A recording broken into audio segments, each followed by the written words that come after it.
उसमें मेयर ने जवाब दिया था कि उठा के भगा देंगे बाहर। के खिलाफ जो आप आवाज़ उठा रहे थे कि नगर निगम में जो जिस प्रकार से जो भ्रष्टाचार कहिए या जो भी कहिए गड़बड़ घोटाला कहिए, वो क्या अब रुक सकता है या अभी भी जारी? को मन होगा तो हमको रखेगा, ना तो नहीं रखेगा। मेयर का चुनाव हुआ था तो स्टैंडिंग कमेटी का भी चुनाव पार्षदों के बीच से चुना जाता ना, जिनके क्या 1,40,00,000 रुपया बकाया था।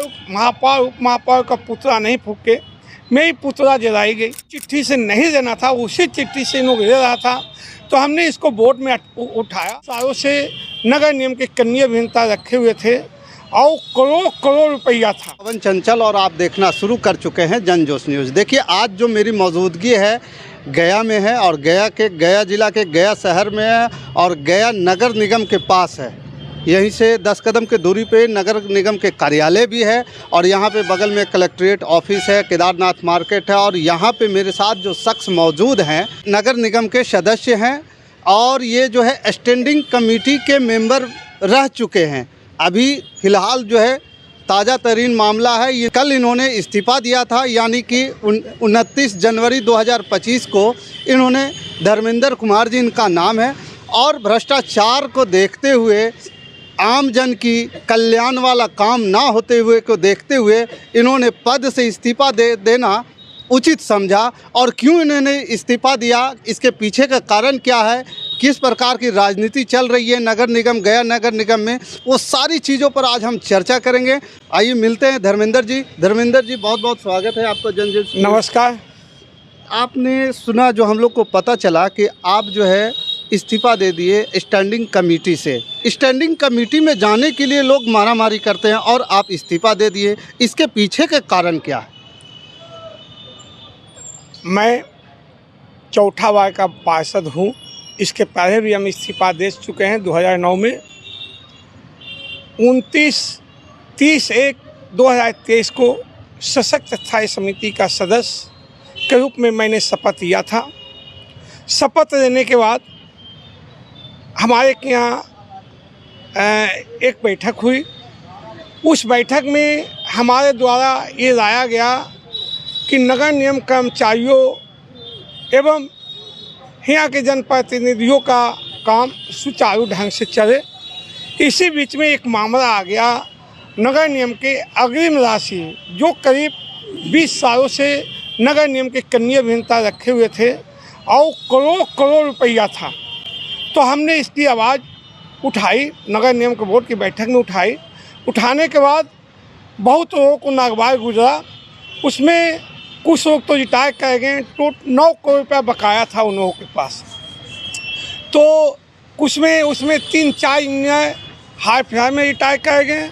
रिटायर करने का 2 पैसा आज तक वसूली करने के लिए नगर निगम के द्वारा रेखा पदाधिकारी अन्य लोगों ने कोई कदम नहीं उठाया।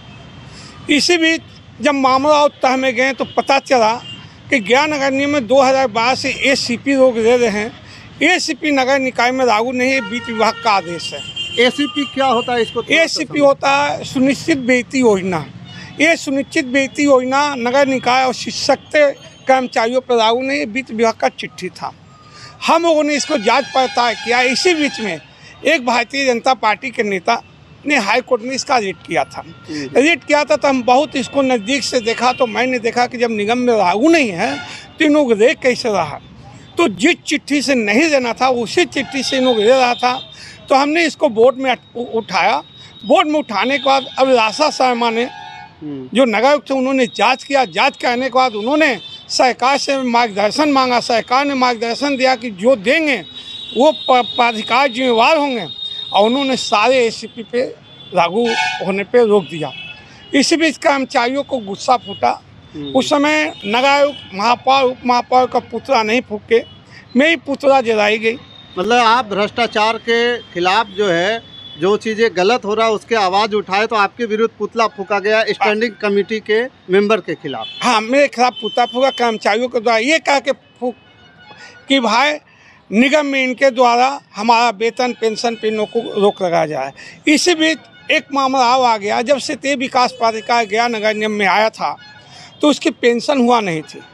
पेंशन नहीं होता, हम लोग पेंशन देते कब, जब वो वेतन नगर निगम के देते तब। वो हुए के वेतन दे रहे थे तो हमने उस पर भी रोक लगाया।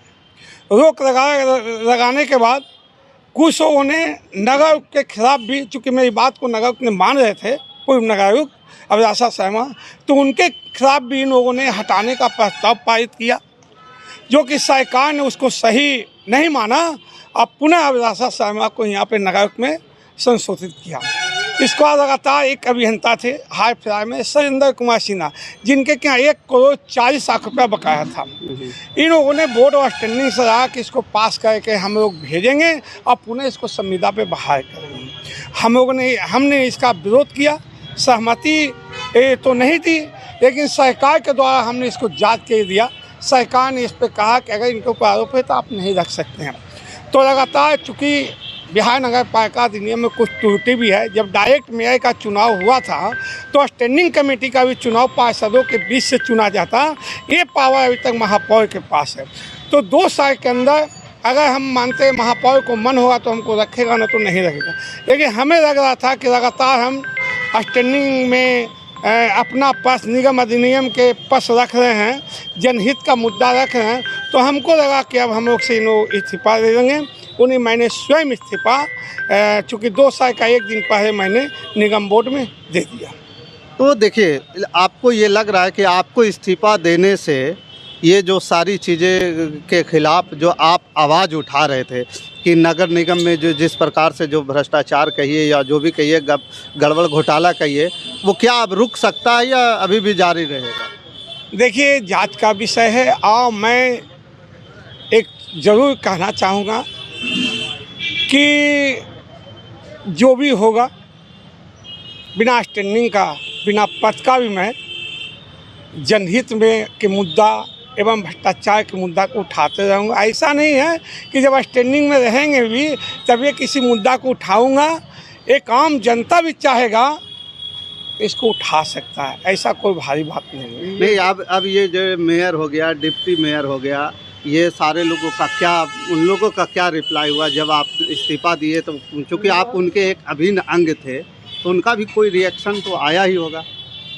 रिएक्शन तो आज के 2 दिन पहले ही आ गया था। जब स्टैंडिंग कमेटी का बैठक में मीटिंग चल रही थी तो महापौर ने और एक उनके सदस्य ने हमसे कहा था कि आप ये निगम में जब साथ में हैं तो सरिंदर सिन्हा को विरुद्ध आपने सरकार में क्यों आवेदन दिया, उसको जांच क्यों करवाया? उसमें मेयर ने जवाब दिया था कि उठा के भगा देंगे बाहर। तो मैंने देखा कि अब यहाँ रहना उचित नहीं है, स्वतः रिजाइन देना ही सही।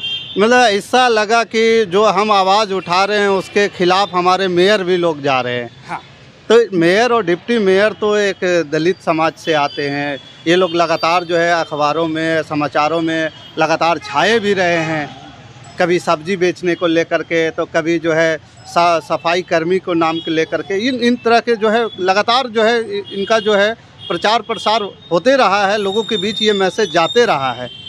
ऐसा क्यों? देखिए, निगम में प्रचार प्रसार और धरातल पे या कोई भी विभाग हो, उस पर ज़्यादा टिप्पणी देना उचित नहीं है।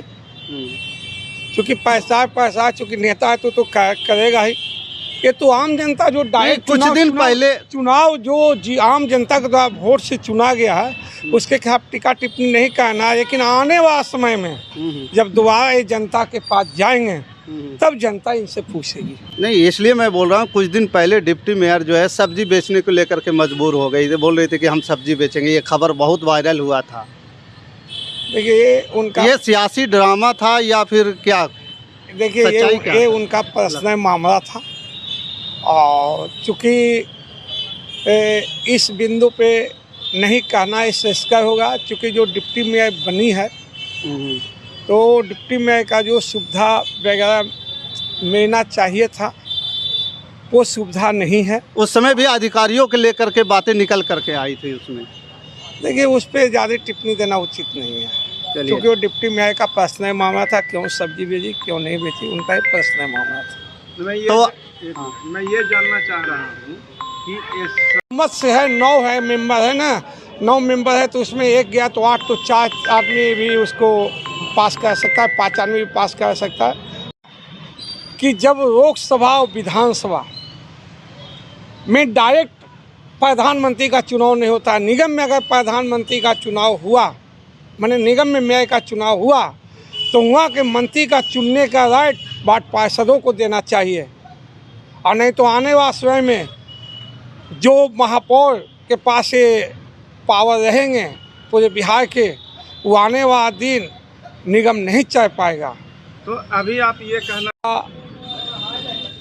सब जानती है और उनके साथ रह के जहाँ तक होगा। अब इसके पहले मैंने 1997 में भी रहा है, उसमें मैंने 236 कर्मचारियों की जिसकी बहाली हुई थी नाजायज़ तरीके से, उनको भी हटाया है, उन पे FIR भी करवाया है। उसमें जो कर्मचारी उस समय के थे, ऐसा नहीं कि मैं संघर्ष नहीं किया है, मैं 20 साल से लगातार जीतते आ रहा हूँ। ये वार्ड नंबर 20 के जनता का श्रेय है, ऐसा नहीं कि हम लोग पद के यही हैं। नहीं वो तो आपका पद 5 वर्ष पहले भी एक बार दिए थे, हाँ। अब क्या संदेश देना चाह रहे हैं? अंतिम बात कल अंतिम देखिए, ये लोकतांत्रिक प्रक्रिया है। अगर मेयर ने हमसे सशक्त स्थायी समिति का सदस्य के रूप में उन्होंने नॉमिनेट किया था तो कुछ सोच के ही किया था। मैं भी अब रिजाइन दिया हूँ। मेरी बात समझ में आ रही थी कि जो महापौर या सशक्त के लोग पास करते हैं वही माने, ऐसा नहीं है। बिहार नगर पालिका अधिनियम 2007 बना है, उसमें सभी का पावर एक सीमित है, उसके अनुरूप ही रहना है, उसके ना ऊपर जाना है ना नीचे जाना है। अगर उसके अनुरूप आपने कार्य नहीं किया तो आने वाला समय में विभाग में जो पूर्व में मैं कहता है वो आज भी करूँगा। चलिए आप अपना परिचय दें। धर्मेंद्र कुमार, वार्ड नंबर 20, गया नगर निगम गया। तो देखिए, ये धर्मेंद्र जी थे, इन्होंने सारी बातों को बखूबी रखा है और इन्होंने बताया कि क्यों हमने इस्तीफ़ा दिया और इसके पीछे के कारण क्या था और किस प्रकार के जो है मामले जो चल रहे हैं नगर निगम के अंदर और किन लोगों ने क्या कुछ इनके साथ किया और ये आगे इनका क्या नीति रहेगा। इन्होंने सारी बातों को बखूबी बताया है। बाकी इस खबर के प्रति आपका क्या विचार है, आप हमें कमेंट कर ज़रूर बताइएगा। हमारे साथ बने रहने के लिए धन्यवाद। जय हिंद, जय भारत।